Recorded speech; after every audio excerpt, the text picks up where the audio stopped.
Lucid has just announced what is easily the worst news for the brand ever, which, to add an insult to injury, makes Elon Musk look like a genius. The State of Charge host Tom Moloughney will be here to let us know if a good old-fashioned panic is in order, and we're gonna start right now.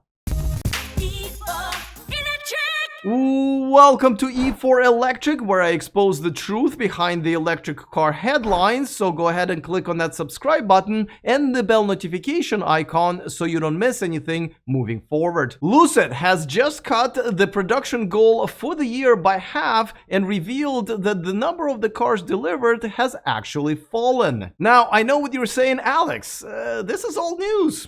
We've heard about this back in February, and I know this does feel like a deja vu, but unfortunately, it's not. See, that was a deja vu. Anyway, for the second time this year, Lucid has announced that even after delaying the production by almost a year in 2021, and then cutting the production goal by almost half back in February, they're now saying they can't even make that many. They are once again cutting it down to just 6,000 units. Not only that, but Lucid has just reported that even though they have delivered just a little over 1,000 cars in the entire first quarter, they've delivered even less in the second, with less than 700 deliveries. This is what we call in the business, and I don't mean to overwhelm you with the industry lingo, not good. This was big and delicious enough of a failure for Lucid to take Elon Musk away from using Twitter to talk smack about Twitter and tweet about Lucid saying that he had more kids in Q2 than Lucid made cars. Actually, this was kind of funny. Yeah? But with that said, I still don't know why Elon would bring up his kids as an example to talk smack. The two of the kids he was talking about were with one of his employees, which he was screwing while having another kid with his ex-girlfriend Grimes. And the only other one of his children that was also recently in the news was the one officially renouncing him as a father. Do you know how big of a douchebag you have to be to have one of your kids decide to forfeit billions and billions of dollars in inheritance to not, and I quote, be related to my biological father in any way, shape, or form? And then Elon wonders why people are so mean to him in tweets like this one just from the other day. Alright, back to Lucid, which in support of its yet another production goal cut has cited, say it with me kids, yes, the supply chain issues as the reason for its struggle. But I'd like to know exactly what supply chain issues did they not see coming as recently as February when they reset their production goals. I mean, some of the materials Lucid has listed as being in short supply are glass and, I kid you not, carpet. Carpet? How much carpet do you need to make 700 cars in 3 months? I mean, my local Home Depot has more than enough for that. And how did you not see that coming after 2 years of getting ready for this? If you watched my last report on Lucid, you probably know that I personally am not that surprised. I've reported at the end of the last year that I felt that Lucid had something to hide. It just took me a while to figure out what that something was. Ironically, what I was looking for was hiding in a plain sight. I'll tell you what it was in just a second, but before that, a quick reminder that this video is brought to you by Electrify America, the largest public fast charging network in the US that provides the freedom for all EV drivers to go where they need to go, including coast to coast. Electrify America has ultra-fast chargers at the speeds of up to 350 kilowatts for capable vehicles. Download their app to find hundreds of locations and sign up for their Pass Plus membership for discounted charging sessions. Get started using the link in the description of this video. So why is Lucid not able to ramp up their production and instead produced less cars in Q2 than in Q1? Well, the head of manufacturing at Lucid, Peter Hoholdinger, has been highly promoted by Lucid's CEO, Peter Rawlinson, at some point telling me this in one of our interviews. And we've got Peter Hoholdinger to lead that. He's VP of Global Manufacturing.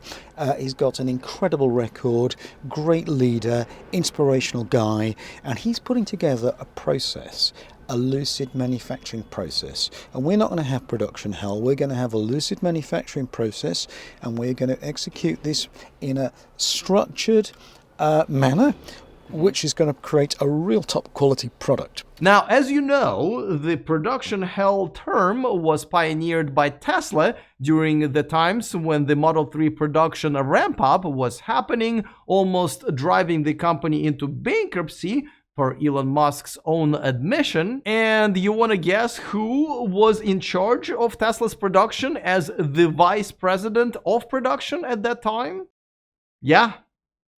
I mean, if you were to open, say, a restaurant and hire a cook from the place down the street that recently poisoned half of the village, well, you better garnish your chicken with some Pepto-Bismol and have it served to your customers by your lawyer. So, if you ask me, the solution is pretty clear. Though at this point, the pressure is really on Peter Rawlinson, the CEO of Lucid, to right the ship. I've heard other CEOs of much bigger companies have been canned for much less. Now, the good news, if I had to really look for one, is that the company still has $4.5 billion in cash. Now, it does sound like a lot of money to you and I if we were to go shopping at Best Buy, but for an auto manufacturer trying to ramp up production, it is really not that much. Also, the Lucid Air reservation count is getting closer to 40,000, which is more than $3.5 billion in potential sales. For more, we turn to the host of the State of Charge YouTube channel, who I absolutely would go Best Buy shopping with if I had $4.5 billion, Tom Moloughney. All right, Tom, so last time we talked about this, which wasn't that long ago, you suggested that at that point, Lucid needed to deliver and could no longer cut the production goals any lower. Well, they did. And as a matter of fact, they're not even delivering because they delivered less cars in the second quarter than in the first quarter, while the first quarter wasn't that many. Are they now in trouble? Doesn't look good. I did say that they had to ramp up production, and we want to see month over month increases in delivering vehicles. And I mean, they're at a little more than 1,000 vehicles delivered for the entire year, and the year's half over. So yeah, it's really not a good look. And I think it's time now to be concerned. Now, the question is how concerned? Elon Musk obviously suggested for other maybe reasons, but that Lucid might be trending towards bankruptcy. Is this even something that we can now start, even looking into? Yeah, I'm not going to go that far. I'm not talking about bankruptcy. They still have a decent amount of cash in hand, and they've got a ton of orders if they can just build the cars. They have $3.5 billion worth of orders. And the problem is getting these vehicles built and into customers' hands. And, I've been saying this for the last couple of times we've talked about it. They've just got to work through the issues they're having. I know a lot of it's probably supply chain issues, but whatever it is, they've got to get through it and start getting these vehicles out because the orders are there. The money is there. And I'm not ready to even begin a conversation with the B word just yet. And the technology is there. I mean, let's face it, Lucid is, the best at the range and charging, and you would know way more about it than anybody else. Now, let's talk about what should be done about it. I mean, my stand on it, right? You you get a guy who was in charge of Tesla's production during the production hell. You probably might expect the same, which really, I don't know what kind of hell this is, but would you agree with me that this is probably the time for Peter Rawlinson to start thinking about maybe changing the leadership in manufacturing? So, and we have talked about this before, and I don't think, being armchair quarterbacks, you and me sitting here on YouTube, are really in the right position to say that. We don't know the inner workings of what's going on inside the company. Yeah, he went through production hell at Tesla. It's production hell here now at Lucid. That doesn't mean he's not doing a great job. Perhaps it would have been 10 times worse if he wasn't there holding everything together. So, we don't know what's going on behind the scenes. I'm not going to fire somebody on YouTube. I think that they brought in a couple new people. I think that, they're monitoring what's going on. And I don't think Peter Rawlinson would hesitate to bring in somebody new if he thought the people he had weren't doing the best job that somebody could do. It's not like, well, he's my friend, I'm going to keep him here, even though things are going to hell. So, we don't see what's going on over there. We don't know the challenges and the struggles they're having. So I'm not ready to say somebody should get replaced personally. Well, let's talk about Peter Rawlinson. I mean, I think both of us like him. He's a great guy, and I still think he's a great leader. But do you think his job might be in jeopardy if the board decides that, it might be, the buck stops with him? So, whether we like the guy or not really has nothing to do with whether we think he should be in that position or not. We have to look at his leadership.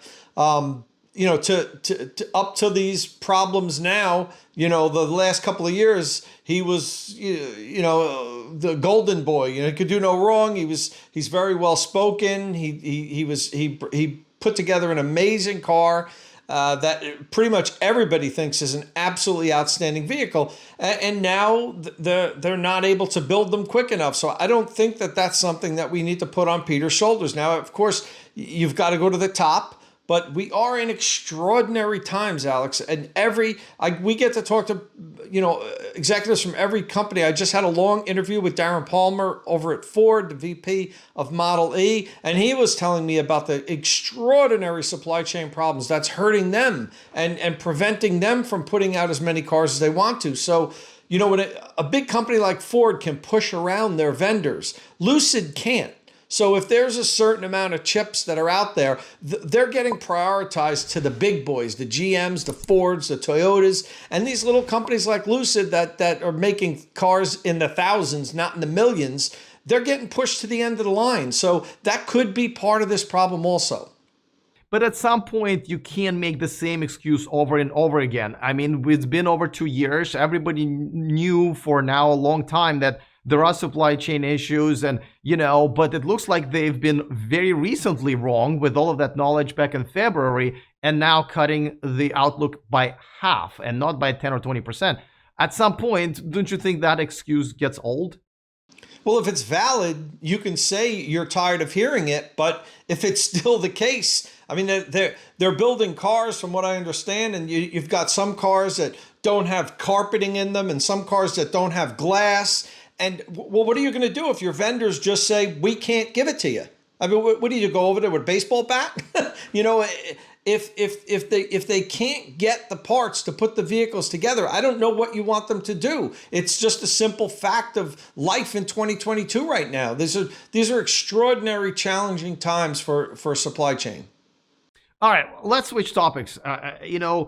Obviously, Lucid stock, I don't want to say obviously because it's a stock market, you never know what happens with it, but there's a good possibility the stocks will start going down because this is a major issue for the brand. Could it be that this could be a good opportunity for another bigger brand that's behind on electric car technology, and there are quite a few of them out there still, can actually buy Lucid and not only save the Lucid's technology, but also save their brand? And of course, I'm talking about, either Hondas and Stellantis of the world. So, I mean, let's take Honda, for instance. Lucid's market valuation is like 75% of what Honda's is. Honda can't buy Lucid. I mean, so I don't see that happening. No, if things if they fell on extraordinarily hard times, Lucid, and let's say, by the end of the year, they end up only delivering 2,000 cars in the entire year, and the stock really tanks and it makes it attractive for somebody to come in, maybe. But at this point, their market cap's like 30 billion. They're not getting bought by anybody. No way. You know who else is not getting bought by anybody?